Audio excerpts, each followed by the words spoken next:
Subscribe பட்டனை அமுக்குங்க, bell பட்டனை அமுக்குங்க. வாழ்க வளமுடன். இப்படிக்கு பாட்டி வைத்தியம். வணக்கம்ப்பா, உங்கள் பாட்டி பேசுகிறேன்.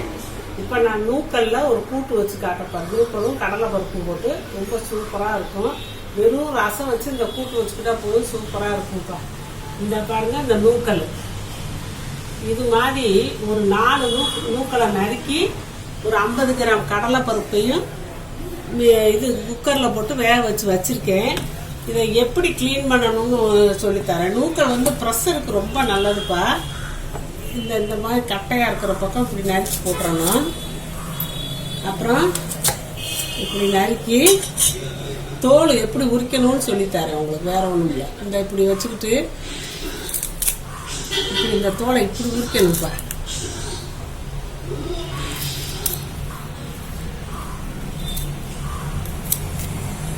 இப்படி சுத்தமாக எது கெட்டியாக தான் இருக்கும் தோல். இந்த மாதிரி நம்ம உரிச்சு எடுத்துக்கிறணும்ப்பா.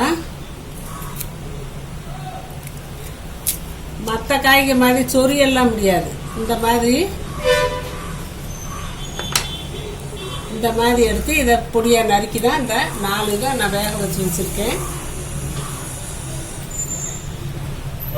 வெங்காயம் அளவான வெங்காயம் இவ்வளவு வெங்காயத்தை நறுக்கி வச்சிருக்கேன். பெரிய வெங்காயத்தை 2 தக்காளி இவ்வளவு தக்காளியை நறுக்கி வச்சிருக்கேன்ப்பா. சோம்பு அரை ஸ்பூனு, கசகசா அரை ஸ்பூனு, ஒரு 5-6 பல்லு பூண்டு, இஞ்சி, தேங்காய்ச்சல் இஞ்சி இவ்வளவு கட்டி வச்சிருக்கேப்பா. தேங்காய்ச்சல் ஒரு சில்லு. இது குழம்பு மிளகாப்பொடி 1.5 டீஸ்பூனு. இந்த கொஞ்சோண்டு மஞ்சள் பொடி ஒரு 1/4 டீஸ்பூன் வச்சிருக்கேப்பா. இப்போ நம்ம இதை தாளிச்சுட்டு இதை அரைக்கணும். இதை மட்டும் போட்டு நம்ம அரைக்கணும். இதெல்லாம் தாளிக்கணும். நல்லெண்ணெய் தான்ப்பா ஊத்துறேன். ஒரு 1.5 ஸ்பூன் ஊத்திக்கலாம். 1.5 ஸ்பூன் நல்லெண்ணெய் ஊத்தியாச்சுப்பா. காஞ்சிருச்சுப்பா. கடுகு ஒரு 1/2 ஸ்பூனு,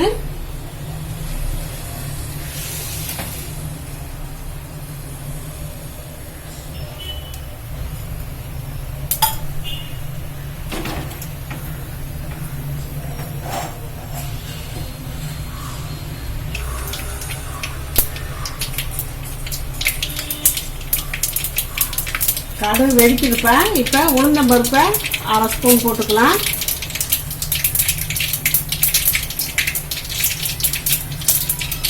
சோம்பு 1/2 ஸ்பூன் போட்டுக்கலாம்ப்பா.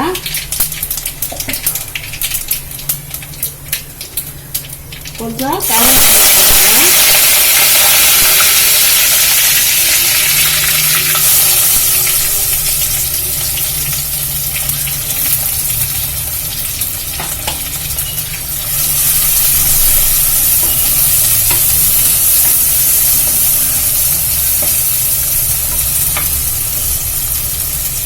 வெங்காயம் வதங்கட்டும்ப்பா. இதெல்லாம் நம்ம அரைச்சிக்கலாம்.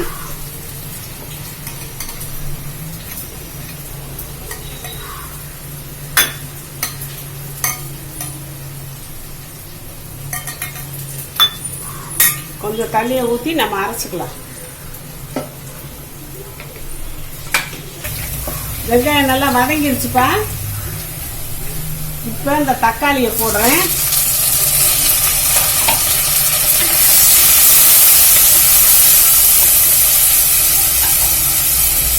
இப்போ நான் இந்த காயிலையும் நான் உப்பு போடாமல் வேக வச்சுருக்கேன்.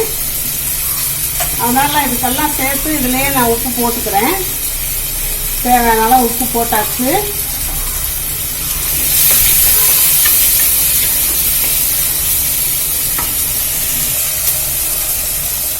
கறி மசால் பொடி வேணும்னா போட்டுக்கலாம், வேணாட்டியும் விட்டுறலாம். நான் கொஞ்சம் போடுறேன்.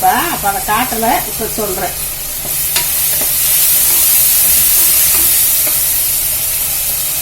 இந்த குழம்பு மிளகாப்பொடி, இந்த மஞ்சள் பொடி 2ஐயும் போடுறேன்.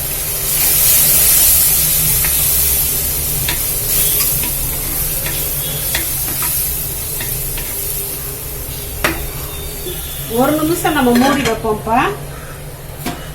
1 நிமிஷம் மூடி வச்சப்ப கொஞ்சம் நல்லா குழைவா வெந்திருக்கு, மசிஞ்சிருச்சு தக்காளி எல்லாம்.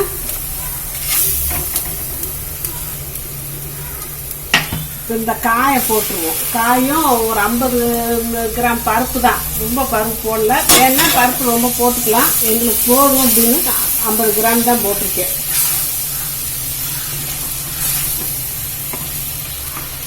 இந்த அரைச்சி வச்சதை இந்த தேங்காய், சோம்பு, கசகசா எல்லாம் அரைச்சி வச்சதை போட்டாச்சு.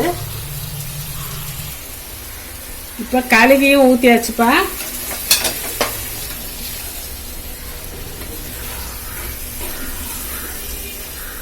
இப்போ இதெல்லாம் நல்லா பெரட்டி விட்டு ஒரு கொதி கொதிக்கவும் நம்ம இறக்கி வச்சுக்கலாம்.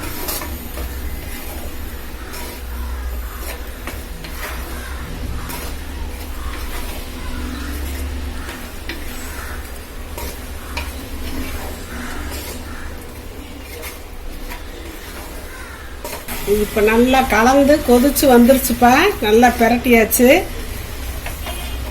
இப்போ சூப்பரான கூட்டு, கடலைப்பருப்பும் நூக்கலும் போட்டு கூட்டு வச்சாச்சு.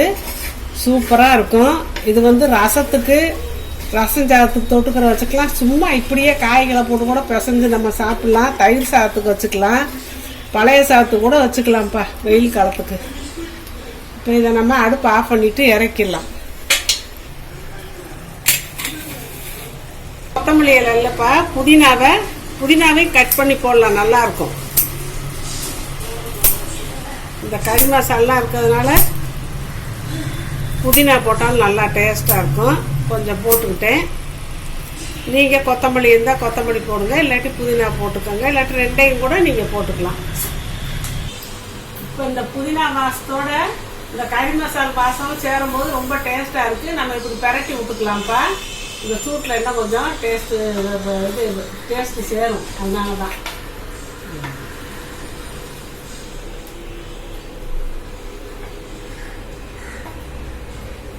இப்போ சூப்பரான நூக்கல் கடலைப்பருப்பு கூட்டு நம்ம கறி சமைச்ச மாதிரி இருக்கும்ப்பா. ரசம் சாதத்துக்கு, மோர் சாதத்துக்கு, பழைய சாதத்துக்கு, சாம்பார் சாதத்துக்கெல்லாம் சூப்பராக இருக்கும்ப்பா. இந்த மாதிரி வச்சு சாப்பிடுங்க. ரெண்டாவது நூக்கல் பிபிக்கெல்லாம் ரொம்ப நல்லது. நூக்கல்ல சாம்பார் வைக்கலாம், கறி குழம்பு கூட இதை நறுக்கி போடலாம். அப்புறம் கூட்டு, பாசிப்பருப்பு போட்டு கூட்டு பொடியா, இன்னும் கொஞ்சம் பொடியாக நறுக்கி பாசிப்பருப்பு போட்டு கூட்டு வச்சா சாதத்துலேயே போட்டு பசங்க சாப்பிடலாம். வெஜிடபிள் பிரியாணி செய்கிறோம்னா அதுலேயும் இதை நறுக்கி போடலாம். இப்படியெல்லாம் செஞ்சுக்கலாம். நான் அடுத்தடுத்து ஒன்று ஒன்றா உங்களுக்கு அந்த பாசிப்பருப்பு போட்டு கூட்டு வச்சு காட்டுறேன். இப்போ இந்த மாதிரி செஞ்சு கடலைப்பருப்பு கூட்டு வச்சு சாப்பிட்டு நீங்கள் டேஸ்ட் பாருங்கள். வாழ்க்கை வளமுடன். இப்போ நிறைய பேர்ப்பா நான் அவங்க கொஸ்டினுக்கு ஆன்சர் சொல்கிறதுலன்னு கேட்குறாங்க. சொல்லிக்கிட்டு தான் இருக்கேன். நான் அதுக்குன்னு சொல்லி பார்வையாளர்கள் கேள்வி பதில் நான் போட்டிருக்கேன். அதை பார்த்துக்கோங்கப்பா. அதை பார்த்தீங்கன்னா உங்களுக்கு தெரியும். நான் வரிசையாக கேள்வி பதில் போட்டுக்கிட்டே இருக்கேன். அதில் போட்டு பார்த்தீங்கன்னா நீங்கள் கேட்ட கேள்விக்கெல்லாம் நான் பதில் சொல்லிடுறேன்ப்பா. அதை கட்டாயம் நீங்கள் பார்த்து தெரிஞ்சுக்கோங்க. சப்ஸ்கிரைப் பட்டனை அமுக்குங்க, பெல்லு பட்டனை அமுக்குங்க. வாழ்க வளமுடன். இப்படிக்கு பாட்டி வைத்தியம்.